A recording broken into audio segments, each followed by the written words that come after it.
আমরা সাফল্যে খুশি। আমাদের একগুচ্ছ ভালো ছেলে আছে, তারাও হয়তো করতে পারতো, তারাও র্যাঙ্কে এলে ভালো লাগতো। যাই হোক, পরীক্ষায় তো কম বেশি হবেই, স্থান আসবে, কেউ একটু কম সাফল্য হবে। তো সব মিলিয়ে আমরা খুবই আনন্দিত ছাত্রদের এই সাফল্যে। আমরা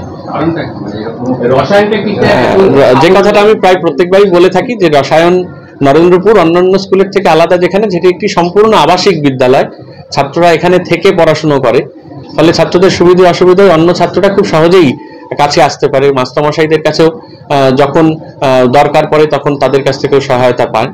এবং নরেন্দ্রপুরের সবচেয়ে বড় যেটি জিনিস, সেটি একটি তপবনের মতো পরিবেশ আছে, যেটি ছাত্রদের মনঃসংযোগ করতে, সাফল্যের দিকে এগিয়ে দিতে অনেকটা সাহায্য করে। আর এই যুগে দাঁড়িয়ে আমি যেটা বারবার গুরুত্ব দিই বা বারবার জোর দিই বা বলি, সেটি হচ্ছে আমাদের এইখানে এই ছাত্রদের হাতে কিন্তু মোবাইল ফোন থাকে না। একবিংশ শতাব্দীতে মোবাইল ফোনের খুবই গুরুত্ব আছে, দরকার আছে, এটি অবশ্যই অনস্বীকার্য। কিন্তু ছাত্র জীবনে এই সময় 16-18 বছরের ছাত্রদের হাতে অ্যান্ড্রয়েড ফোন, স্মার্টফোন থাকলে কিন্তু তা অনেক ক্ষেত্রে ডিস্ট্রাকশন তৈরি করে, কিন্তু আমাদের সেইটি সুযোগ নেই ছাত্রদের।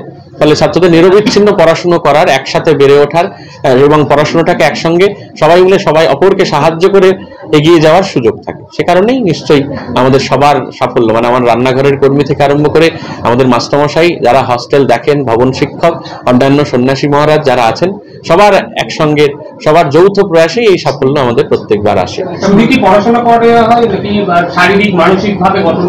সর্বদাই তো আমরা চেষ্টা করি শারীরিক, মানসিক, বৌদ্ধিক এবং সাংস্কৃতিক সমস্ত বিকাশের জন্য, সর্বোপরি সার্বিক বিকাশের জন্য চেষ্টা করা হয় পঞ্চম থেকে দ্বাদশ শ্রেণী পর্যন্ত প্রায় প্রত্যেক ছাত্রেরই।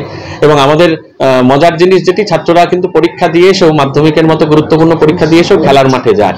ফলে রেগুলার খেলাধুলো, রেগুলার সকালে উঠে শারীরিক ব্যায়াম, পিটি করা, যোগাসন করা এবং একই সঙ্গে সকাল সন্ধ্যে প্রেয়ার হলে যাওয়া, ছাত্রদের সমস্ত কিছু মিলিয়ে একটি বিরাট যৌথ পরিবারের মতো। তো এই পরিবারের সকল সদস্যই একে অপরকে সাহায্য করে বেঁচে থাকে, ফলে সাফল্য প্রত্যেকবারই আসে। এটি আমার মনে হয়।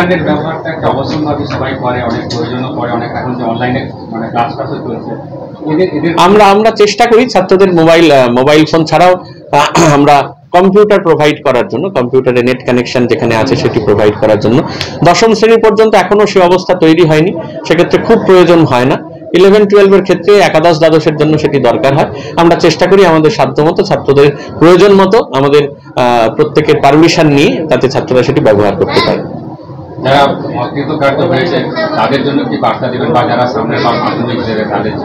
আমাদের বিদ্যালয়ের ক্ষেত্রে অকৃতকার্য হয়েছে এটি, হ্যাঁ নিশ্চয়ই, নিরবিচ্ছিন্ন পড়াশোনা, রুটিন সমস্ত কিছু মেরে পড়াশোনা করলে নিশ্চয়ই সাফল্য আসবে, মানে এই বিষয়ে নিঃসন্দেহ।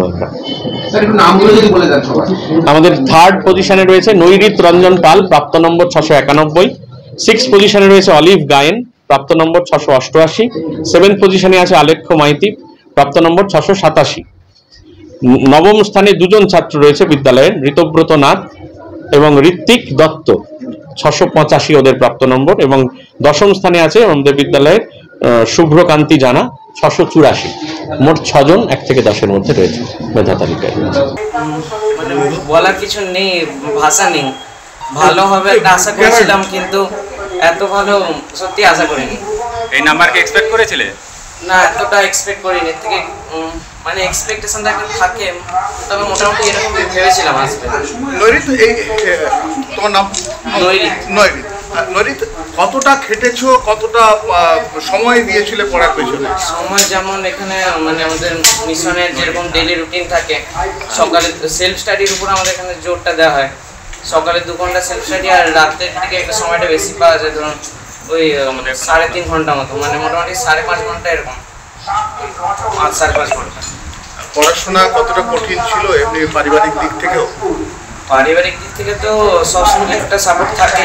তারপর আমরা বাড়িতে খুব কম সময় যেতাম, ধরুন বছরে 3 মাস এরকম বাড়িতে থাকতাম। তো বেশিরভাগ সাফল্যের জন্য কৃতিত্ব তো মিশন পরিবারের। মিশন পরিবার, মহারাজরা কতটুকু সাপোর্ট ছিল? মহারাজ পুরো সাপোর্ট ছিল। মহারাজ, আমাদের স্কুলের স্যাররা এবং ভবন শিক্ষক সবার মিলিত প্রচেষ্টা। আমার নাম আলেখ্য মাইতি, আমার র্যাঙ্ক হচ্ছে 7। ভালো লাগছে, এতটা আশা করিনি। পরীক্ষা মোটামুটি দিয়েছিলাম ভালোই, আশা করেছিলাম যে ঠিক আছে র্যাঙ্কের মধ্যে না থাকি অ্যাটলিস্ট প্রথম দিকে থাকবো, বাট র্যাঙ্ক থেকে আশা করবো। আমার ইচ্ছা আছে এখন যেই দিয়ে আমার অন্যান্য বিষয়ে বলতে আমার গল্প করতে যথেষ্ট ভালো লাগে। আর এখানকার টাইমে আমি প্রায় পড়া বাদে গল্প বই পড়ে টাইম পাস করি। আর আমাদের এখানে মহারাজ এবং স্কুলের টিচার ভবন শিক্ষারা যথেষ্ট সাহায্য করে। বাড়িতে প্রায় আমরা যেতেই পাই না, তো তা মানে সাফল্যের জন্য যাই পাই এখানে সব স্কুল থেকেই পাই আমরা। ভবিষ্যতে আমার মায়ের টিভি চান্স পাওয়ার ইচ্ছা আছে। আর তারপরে বাবার ইচ্ছা আছে যে ওইসব ছেড়ে দিয়ে অ্যাডমিনিস্ট্রেশন লাইনে যাই, তাহলে আরো ভালো। ভূতব্রত নাথ, 685 9 কেজি। কেমন লাগছে? অবশ্যই ভালো লাগছে, বেশ চিন্তিত অবস্থাতেই ছিলাম। পরীক্ষা ভালোই হয়েছিল, কিন্তু র্যাঙ্কটা তো মানে সবাই চায়, কিন্তু পাওয়া তো বেশ কঠিন, তো পেয়ে ভালো লাগছে। এই ক্রেডিট অবশ্যই নরেন্দ্রপুরে, প্রত্যেককে নরেন্দ্রপুরে আমাদের যে আবাসিক জীবনযাপন, সেখানে আমাদের যে ভবন শিক্ষকরা, আমি পারলে নামও করবো, আশিটা থেকে শুরু করে আমাদের অনেকে গাইড করেছেন। আমাদের টিচাররাও সর্বক্ষেত্রে আমাদেরকে গাইড করেছেন, যে কোনো রকম প্রশ্ন বা যে কোনো রকম ভাবে আমাদের সবসময় সাহায্যের হাত বাড়িয়ে দিয়েছেন। তো এই সাফল্য নরেন্দ্রপুরে হাতছাড়া কোনো মতেই সম্ভব ছিল না।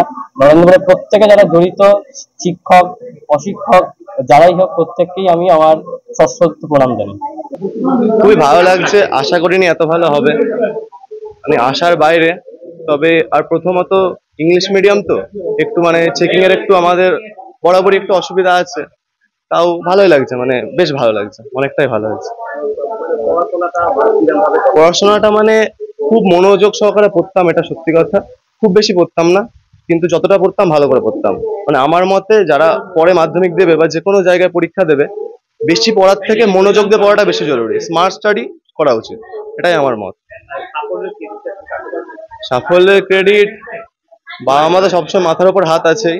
আর এখানে আমাদের মিশন পরিবারের মহারাজরা, হাউস মাস্টাররা এবং সর্বোপরি আমার এখানের বন্ধুরা, মানে যে মেন্টাল সাপোর্টটা পাওয়া যায় পড়াশোনার সাথেও, সেটা আমি মনে করি বেশি জরুরি পড়াশোনা ছাড়াও। আমি আপাতত ডাক্তারি নিয়ে পড়ছি, পরে নিট দিয়ে যদি কোনোদিন মানে সুযোগ হয় আমার একটু অ্যাডমিনিস্ট্রেটিভ লাইনে যাওয়ার ইচ্ছা আছে।